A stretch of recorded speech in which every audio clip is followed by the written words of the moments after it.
네, 귀국 직후 마약 투약 혐의로 체포된 전두환 씨의 손자 전우원 씨가 석방 직후 곧바로 광주에 방문을 했습니다. 네, 보신 것처럼 전 씨는 5.18 피해자와 유족들에게 사죄의 뜻을 밝히며 늦게 와서 죄송하다 이렇게 말을 했는데요. 네, 관련된 내용 임무영 변호사와 짚어보겠습니다. 어서 오십시오. 안녕하세요. 네, 보신 것처럼 예. 경찰의 불구속 수사 결정으로 비교적 빠르게 광주를 방문했다 이런 그렇죠. 평가가 예. 나오고 있거든요. 예. 우선 경찰 쪽에서 불구속 수사를 결정한 배경은 뭔지부터 짚어주시죠. 그 경찰에서 불구속 수사를 결정한 배경은 아마 여론의 동향일 가능성이 제일 큽니다. 네. 왜 그러냐면은 경찰에서 처음에 전우원 씨를 귀국할 때 체포영장을 발부받아서 체포영장 집행할 때는 우선적으로 구속을 염두에 뒀을 겁니다. 왜냐하면은 전 씨가 생방송 과정에서 마약을 투약하는 장면을 생생하게 방송을 했는데 그런 것들을 보면은 사람들이 마약에 대해서 이렇게 생방송에서 투약하는 사람을 상대로도 경찰이 구속을 안 하면은 경찰이나 검찰이 마약에 대해서 좀 느슨한 모습을 보인다. 그런 우려를 살 소지가 있기 때문에 구속을 생각했던 것 같은데 네. 그러다가 이제 하필 그 전날 유아인 씨를 조사한 후에 장기간 이제 불구속 상태에서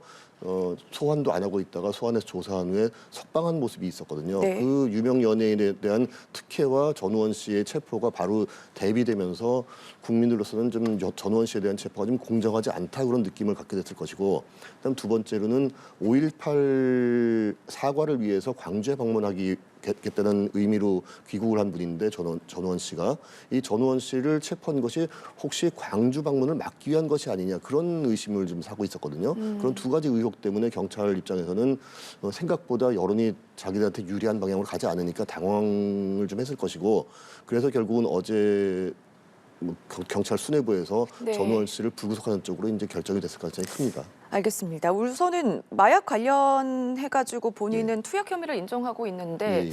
그 체포 당일에 마약 간이 검사를 했는데 음성이 나왔거든요. 예. 그 이유는 뭐라고 봐야 될까요? 그 간이 검사라는 것은 말 그대로 간이 검사이기 때문에 네. 정밀성이 좀 떨어지거든요. 따라서 음성이 나온 이유는 한 세 가지 정도를 들 수 있는데, 첫째는 이 전 씨가 그 정밀 검사에서는 양성이 나올 가능성도 있습니다. 다만 간이 검사는 정확도가 좀 떨어지는 면이 있고, 네. 그다음 두 번째로는 전 씨가 이 마약을 투약한 후에 즉시 병원에 실려가서 그 치료를 받았지 않습니까? 그 과정에서 투약한 마약이 몸에서 제대로 대사가 되지 않고 다 배출돼서 그 간이 검사에서 안 나왔을 가능성이 있고, 마지막으로 이 간이 검사라는 것은 아주 대중적인 마약 6가지에 대해서만 검사하는 거거든요. 네. 따라서 전 씨가 그 6가지에 해당되지 않는 다른 마약을 투약했다면 역시 음성이 나올 수 있습니다. 알겠습니다. 우선은 유튜브를 통해서도 SNS를 통해서도 마약을 투약하는 것을 장면을 볼 수가 있어서 예. 많은 분들에게도 충격을 줬던 그렇죠. 걸로 알고 예. 있는데 이게 마약이 또 걱정이 되는 게 한번 하게 되면은 중독성이 또 강하지 그렇죠. 않습니까? 중독이 강하죠. 네, 이 부분은 어떻게 좀 봐야 될까요? 일단 그 중독성이라는 게 근데 금단 증상을 보통 얘기하는 건데 금단 증상이 없으면은 중독은 안 된다고 보는 것인데요.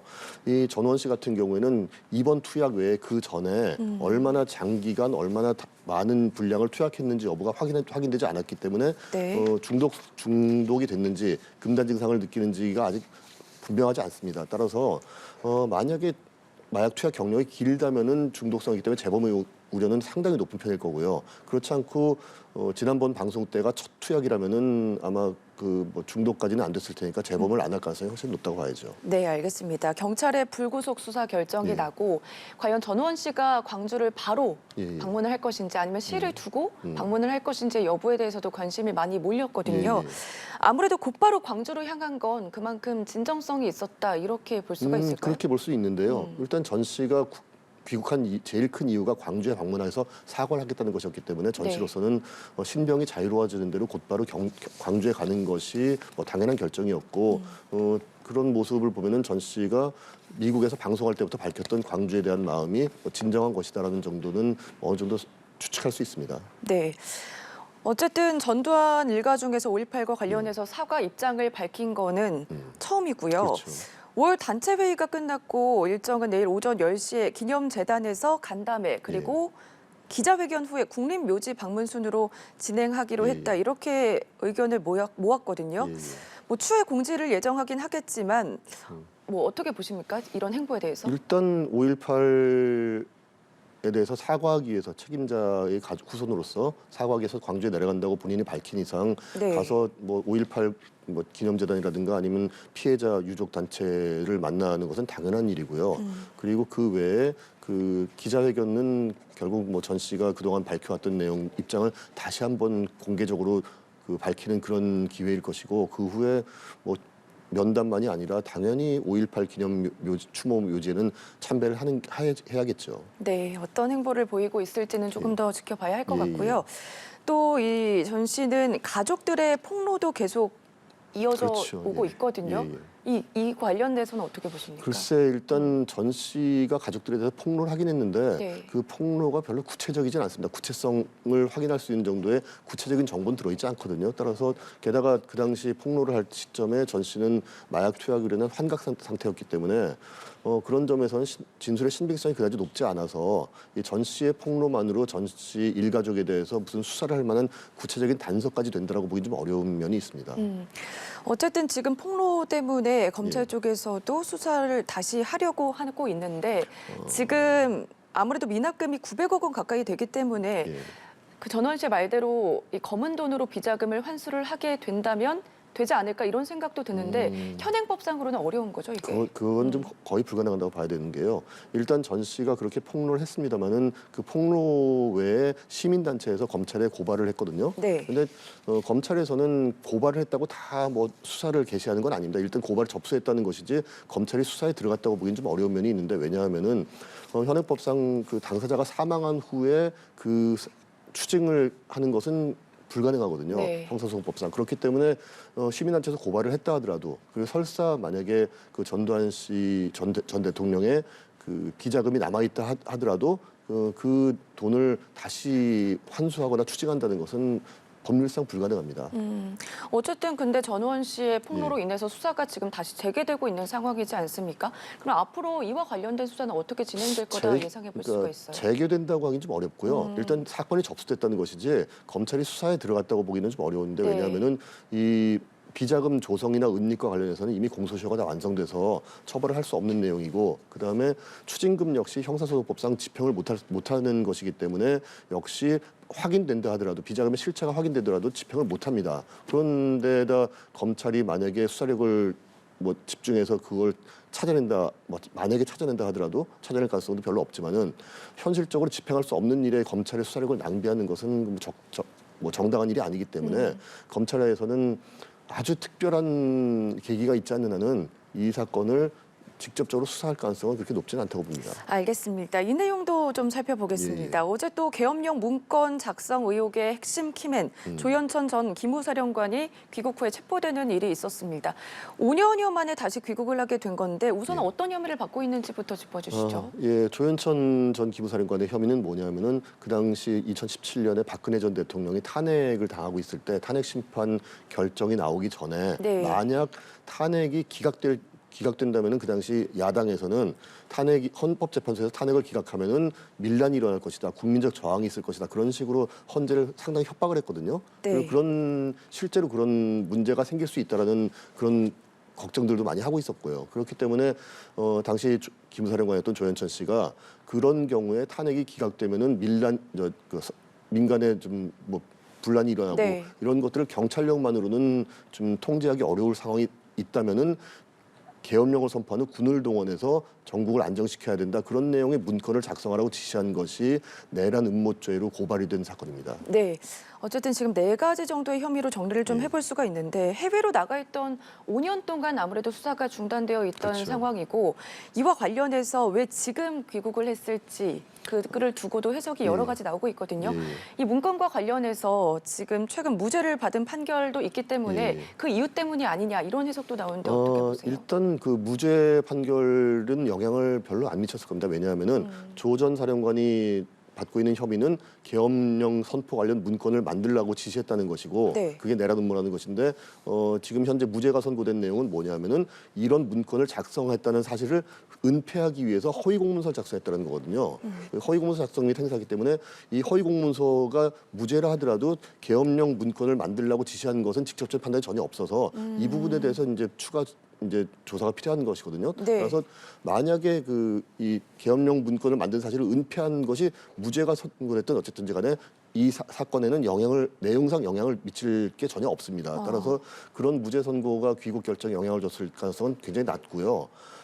제 생각에는 이 조 전 사령관이 귀국 결정한 제일 큰 이유는 문재인 대통령 정부에서 수사를 받을 경우에 공정성을 좀 의심을 해서 내가 공정하게 수사받을 가능성이 좀 적다라고 판단했다가 정권이 교체된 후에 한 1년 정도 지켜보니까 현재 귀국해서 조사를 받으면은 자신의 입장을 충분히 밝힐 수 있고 그다음에 공정하게 수사를 받을 수 있을 것이라는 판단을 해서 그것이 아마 귀국 결정의 가장 큰 원인이 됐을 겁니다. 네, 그런데 이 허위 공문서 작성죄와 관련해서 네. 지금 부하 직원 한 명이 무죄를 받았었는데 항소에서는 벌금형 유죄를 그렇죠. 받았잖아요. 예.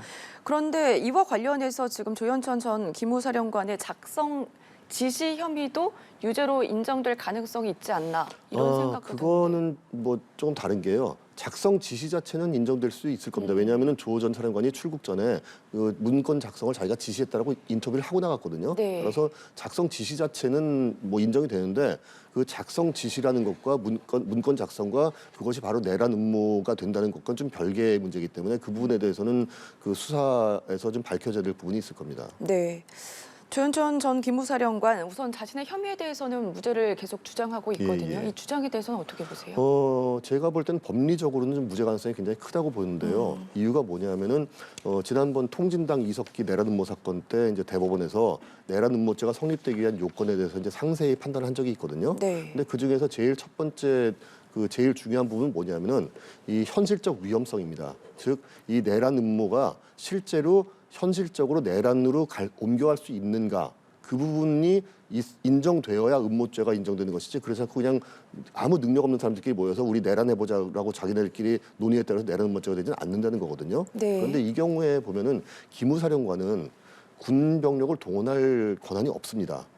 기무사령관이 암만 이 쿠데타를 하는 계획을 세웠다 하더라도 실제로 동원할 군 병력이 있어야 되고 군 병력을 가진 사람과 합의가 이루어져야지 내란 음모죄가 성립되는데 네. 이 경우에는 기무사령관 단독으로는 아무것도 할 수가 없고 그 외에 실제로 내란 음모죄가 내란이 인정되기 위해서는 현실적으로 군 동원 권한을 갖고 있는 합참의장이라든가 그런 뭐 일선 사단장이라든가 그런 사람들하고 협의가 있어야 되는데 네. 그런 부분은 이제 증거가 전혀 없는 상태거든요 아직까지. 따라서 이런 문건 작성만으로 내란 음모죄가 된다고 보기 어려운 부분이 있고 그다음 두 번째로 이게 더 중요한 핵심인데요. 이 내란 음모 문건, 그 계엄령 선포 문건이라는 것이 네. 결국은 계엄령을 선포하자는 얘기인데 계엄령 선포라는 것은 헌법에 정해진 대통령의 정당한 권한입니다. 그래서 이 기무사령관이 대통령에게 그 계엄령을 선포합시다 하고 건의를 했다 하더라도 대통령은 헌법에 정해진 권한을 행사하는 것이지 이건 쿠데타라고 볼 수는 없거든요. 그런 면에서 과연 그 계엄령을 선포하자고 건의한 것이 내란에 해당될 것인가라는 부분이 굉장히 큰 의문이 있기 때문에 네. 이 부분에 대해서 내란 음모죄는 아마 검찰이 수사를 좀 더 하겠지만은 이 부분을 법리 검토를 하면은 이게 내란 음모죄가 된다는 결론을 내리기 쉽지 않을 겁니다. 네, 이와 관련해서 지금 이틀째 조사를 받고 있고 예.